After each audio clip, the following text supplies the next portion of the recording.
नमस्कार दोस्तों, मैं प्रीतम कुमार आपके अपने YouTube चैनल दीक्षांत इंस्टीट्यूट रायबरेली में स्वागत करता हूं। दोस्तों, आज हम लोग देखेंगे संसदीय व्यवस्था के बारे में, यानी संघीय सरकार के बारे में आज हम लोग चर्चा करेंगे। तो संघीय सरकार में क्या क्या आता है, तो बात करें अगर संघीय सरकार की, तो भाग 5 में है संघीय सरकार। क्या आता है, तो इसमें जो है राष्ट्रपति, उपराष्ट्रपति, मंत्रिपरिषद, लोकसभा, राज्यसभा, राष्ट्रपति, इन सारे चीज़ों के बारे में हम लोग पढ़ेंगे। महान न्यायवादी, ये सारी चीज़ों के बारे में हम लोग पढ़ेंगे।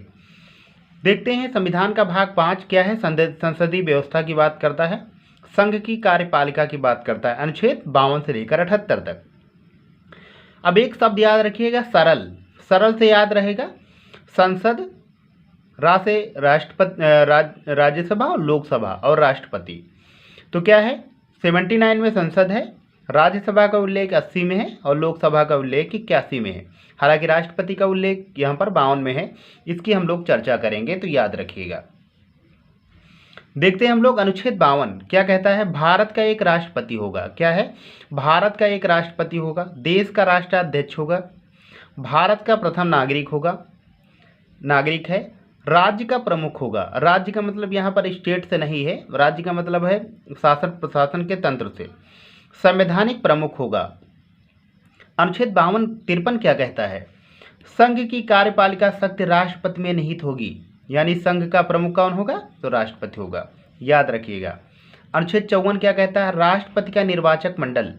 राष्ट्रपति के निर्वाचक मंडल में कौन कौन से होता है, तो संसद के निर्वाचित सदस्य, राज्य विधानसभा के निर्वाचित सदस्य और केंद्र की विधानसभाओं के, केंद्र शासित प्रदेशों की विधानसभाओं के निर्वाचित सदस्य, यानी विधायक और निर्वाचित सांसद इसमें भाग लेते हैं, मनोनीत भाग नहीं लेते, याद रखिएगा। अनुच्छेद 55 क्या कहता है, राष्ट्रपति का निर्वाचन आनुपातिक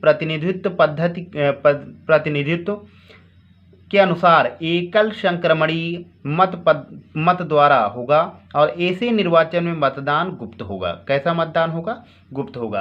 अच्छा, मतदान की ये जो प्रक्रिया ली गई है, तो कहाँ से ली गई है, तो याद रखिएगा मतदान की प्रक्रिया कहाँ से ली गई है, आयरलैंड से। कहाँ से ली गई है प्रक्रिया, तो आयरलैंड से ली गई है, ये याद रखिएगा। अनुच्छेद 56 क्या कहता है, अनुच्छेद 56 कहता है कार्यकाल कितने साल, 5 वर्ष। त्यागपत्र किसको देगा, राष्ट्रपति, उपराष्ट्रपति को देगा त्यागपत्र।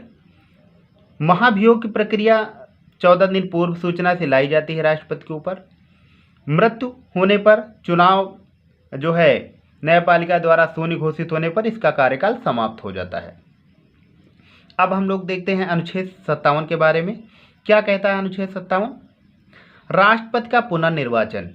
राष्ट्रपति का पुनर्निर्वाचन, हमारे यहाँ प्रक्रिया है कि जितने भी व्यक्ति, कोई भी व्यक्ति चाहे चुनाव लड़ सकता है राष्ट्रपति का। अनुच्छेद 58 क्या कहता है, राष्ट्रपति की योग्यताएं और अर्हताएं। क्या है योग्यताएं, भारत का नागरिक हो। क्या हो, भारत का नागरिक हो, 35 वर्ष आयु पूरा कर चुका हो, लोकसभा सदस्य बनने की योग्यता रखता हो, किसी लाभ के पद पर ना हो। किसी लाभ के पद का मतलब है कि जैसे सुप्रीम कोर्ट या किसी ऐसे पद से संबंधित ना हो व्यक्ति, संसद का सदस्य नहीं होना चाहिए। अब हम लोग बात करते हैं अनुच्छेद 59 की। क्या कहता है 59, देखते हैं। तो अनुच्छेद 59 कहता है राष्ट्रपति की शर्तें। क्या शर्तें होंगी, लोकसभा और राज्यसभा का सदस्य ना हो, अनुमोदक 50 अनुमोदक की जरूरत होती है और 50 प्रस्ताव की इसमें जरूरत होती है चुनाव के लिए। जमानत राशि कितनी है, 15,000 है। अनुच्छेद 60 क्या कहता है, राष्ट्रपति का शपथ कौन कराएगा, भारत का मुख्य न्यायाधीश या वरिष्ठ न्यायाधीश जो भी है वो कराएगा। अनुच्छेद 61 क्या कहता है, महाभियोग प्रक्रिया संविधान के अतिक्रमण पर लाया जाता है।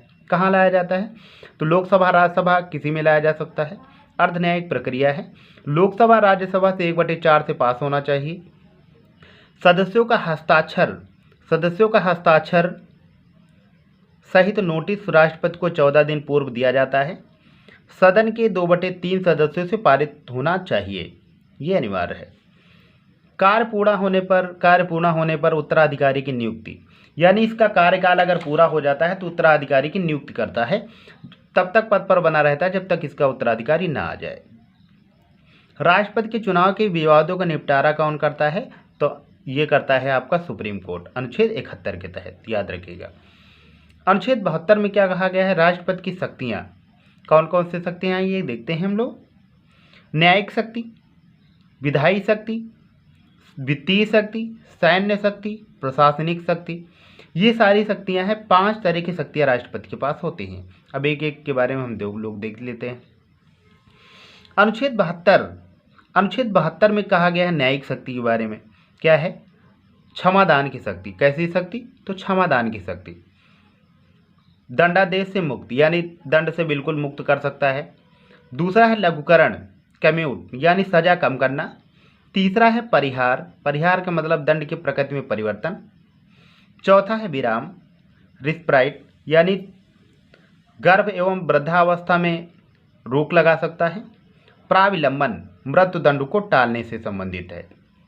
तो ये रहा राष्ट्रपति से संबंधित कुछ चीज़ें, न्यायिक शक्ति। अब हम लोग देख लेते हैं राष्ट्रपति संबंधित मंत्रिपरिषद के संबंध में। आइए देखते हैं, आइए देख लेते हैं हम लोग। राष्ट्रपति में मंत्रिपरिषद के संबंध में क्या है, प्रशासनिक शक्ति। प्रशासनिक शक्ति में क्या क्या है, राष्ट्रपति मंत्रिपरिषद के संबंध में कार्य करेगा। भारत सरकार के समस्त कार्य एवं समझौते राष्ट्रपति के नाम से किए जाएंगे। किसके नाम से, तो राष्ट्रपति के नाम से किए जाएंगे, याद रखिएगा। अनुच्छेद 155 के तहत सभी राज्यों में राज्यपालों की नियुक्ति कौन करेगा, तो राष्ट्रपति करेगा। भारत के निर्वाचन आयुक्त, सहायक आयुक्तों की नियुक्ति राष्ट्रपति करता है। लोक सेवा आयोग जो होता है उसका अध्यक्ष, उच्चतम न्यायालय का अध्यक्ष, उच्चतम न्यायालय का मुख्य न्यायाधीश एवं सहायक न्यायाधीश, उच्च न्यायालय का मुख्य न्यायाधीश एवं सहायक न्यायाधीश, महान्यायवादी, महालेखा परीक्षक, महामंत्रिपरिषद, प्रधानमंत्री, पिछड़ा वर्ग आयोग, अन्य आयोगों के अध्यक्ष एवं सदस्यों की नियुक्ति, वित्त आयोग के अध्यक्ष एवं सदस्यों की नियुक्ति अनुच्छेद 280 के तहत एक के तहत करता है। कौन करता है, राष्ट्रपति करता है, याद रखिएगा। अनुच्छेद 78 क्या कहता है, राष्ट्रपति के पास ये सारे अधिकार हैं कि संघ से संबंधित समस्त जानकारी प्रधानमंत्री से मांग सकता है। ये कौन करता है, तो राष्ट्रपति करता है, याद रखिएगा। राष्ट्रपति की विधायी शक्ति क्या है दोस्तों, तो अनुच्छेद 80 के तहत राज्यसभा में 12 सदस्यों को मनोनीत करता है, याद रखिएगा, अनुच्छेद 80 के तहत। अनुच्छेद 85 के तहत सत्र बुलाता है और सत्र अवसान करता है और लोकसभा को भंग करता है राष्ट्रपति। अनुच्छेद 87 क्या कहता है, लोकसभा गठन के बाद पहली बैठक, सत्र की पहली बैठक बुलाता है, मंत्रिपरिषद द्वारा तैयार अभिभाषण करता है और उसके बाद क्या लाया जाता है, धन्यवाद प्रस्ताव लाया जाता है।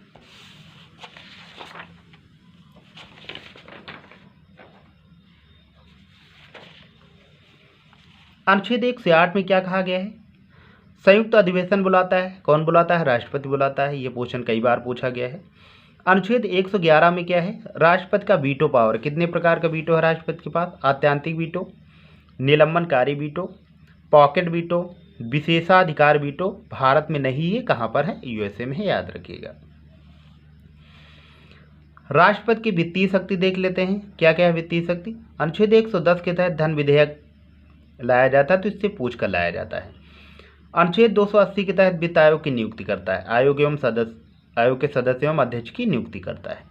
अनुच्छेद 151 के तहत नियंत्रक महालेखा परीक्षक का प्रतिवेदन।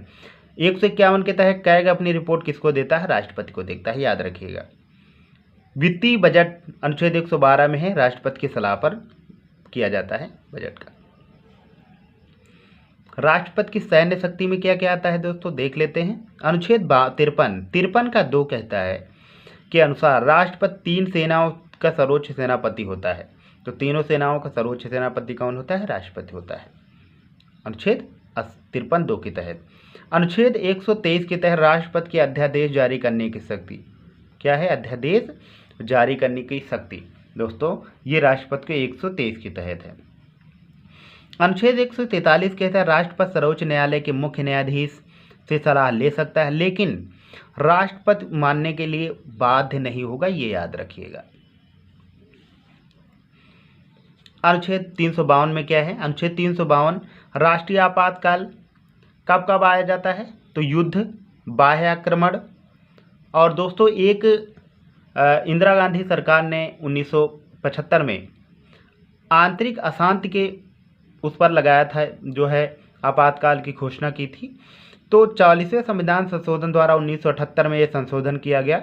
वहाँ पर आंतरिक अशांति की जगह पर सशस्त्र विद्रोह जैसा शब्द एक्सेप्ट किया गया, स्वीकार किया गया, आंतरिक अशांति शब्द हटाया गया। तो राष्ट्रीय आपातकाल क्या है? 52 में है। 360 में क्या है? वित्तीय आपातकाल। 356 में क्या है? राष्ट्रपति शासन है दोस्तों। और 365 में राष्ट्रपति शासन है। तो ये राष्ट्रपति के बारे में कुछ अहम जानकारियां थी, याद रखिएगा। अनुच्छेद 355, राज्य की सुरक्षा खतरे में हो तो केंद्र का कर्तव्य है कि उसे सुरक्षा दे। किसको? राज्य को सुरक्षा दे, ये जो है कहा गया है। अनुच्छेद 359 में क्या है? आपात उपबंध। आपातकाल के दौरान अनुच्छेद 20 और 21 को छोड़कर बाकी सारे मूल अधिकार निलंबित हो जाते हैं। तो ये राष्ट्रपति के संबंध में इतनी चीजें थी, याद रखिएगा। अब दोस्तों हम लोग बात करते हैं उपराष्ट्रपति के बारे में। एक चीज मुझसे छूट गई है, उसे ऐड करना चाहूंगा। राष्ट्रपति के वेतन की अगर हम बात करें दोस्तों, तो 5 लाख वेतन मिलती है। कितनी? 5 लाख। और 5 लाख रुपए वेतन है, कहाँ से मिलती है? तो भारत की संचित निधि से। कहाँ से? भारत की संचित निधि से, याद रखिएगा। उपराष्ट्रपति वेतन 4 लाख रुपए। क्या है? वेतन क्या है? 4 लाख रुपए। अनुच्छेद 368 भारत में कहा गया है भारत का एक उपराष्ट्रपति होगा। क्या होगा? भारत का एक उपराष्ट्रपति होगा। अनुच्छेद 64 में कहा गया उपराष्ट्रपति राज्यसभा का पदेन अध्यक्ष होगा। क्या होगा? पदेन अध्यक्ष होगा, याद रखिएगा। अनुच्छेद 65 क्या कहता है? उपराष्ट्रपति का निर्वाचन। उपराष्ट्रपति का निर्वाचन। अच्छा दोस्तों, पद की अगर हम बात करें तो उपराष्ट्रपति का पद लिया है तो कहाँ से गया है? तो अमेरिका से लिया गया है। कहाँ से? अमेरिका से। अनुच्छेद 66, उपराष्ट्रपति की योग्यताएं राष्ट्रपति के जैसी ही होंगी। योग्यताएं जैसे राष्ट्रपति की उसी तरह होंगी। 35 साल आयु जो है कंप्लीट कर चुका हो, भारत का नागरिक हो, है ना, ये सारी चीज़ें हैं। और लोकसभा सदस्य बनने की योग्यता ये भी रखता हो, ये सारी चीज़ें हैं। अनुच्छेद 67 क्या कहता है? कार्यकाल के बारे में कहता है 5 वर्ष। कितना कार्यकाल होगा? 5 वर्ष। अनुच्छेद 69 कहता है राष्ट्रपति की शपथ कौन दिलाता है? राष्ट्रपति को उपराष्ट्रपति को शपथ तो राष्ट्रपति दिलाता है। कौन? राष्ट्रपति। त्यागपत्र, त्यागपत्र किसको देगा? तो राष्ट्रपति को देगा। नोट पॉइंट, अनुच्छेद 68 के तहत उपराष्ट्रपति के निर्वाचन में विधायक में कहा गया है विधायक हिस्सा नहीं लेते हैं, जबकि समस्त सांसद हिस्सा लेते हैं। तो सारे संसद के सदस्य हिस्सा लेते हैं और राष्ट्रपति इस उपराष्ट्रपति के चुनाव में विधायक हिस्सा नहीं लेते, ये बात याद रखिएगा। हालांकि राष्ट्रपति में ये लेते हैं। अगला नोट पॉइंट क्या है? उपराष्ट्रपति को पद से राज्यसभा में बहुमत से पारित एक संकल्प पत्र द्वारा हटाया जा सकता है, जिसका समर्थन लोकसभा भी करे, लेकिन इस संकल्प को की जानकारी उपराष्ट्रपति को 14 दिन पूर्व देनी होगी। तो दोस्तों यहाँ पर महाभियोग की प्रक्रिया उपराष्ट्रपति के खिलाफ नहीं लाई जाती है, ये याद रखिएगा।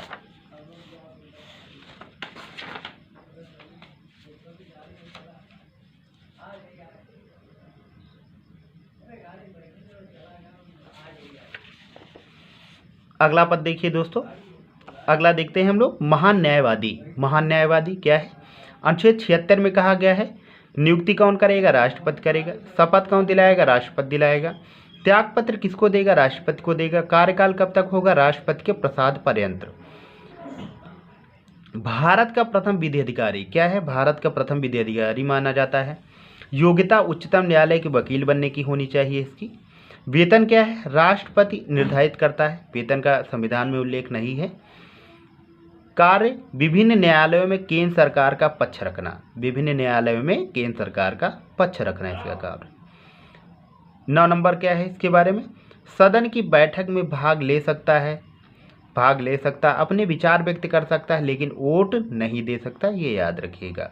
ये क्वेश्चन पूछा जाता है कौन सा व्यक्ति संसद की बैठक में भाग लेता है, अपने विचार दे सकता है, लेकिन वोट नहीं दे सकता, संसद का सदस्य ना रहते हुए भी भाग लेता है? महान न्यायवादी। अनुच्छेद 76। अगला पद देखते हैं हम लोग, तो भारत का नियंत्रक महालेखा परीक्षक है। क्या है? नियंत्रक महालेखा परीक्षक है।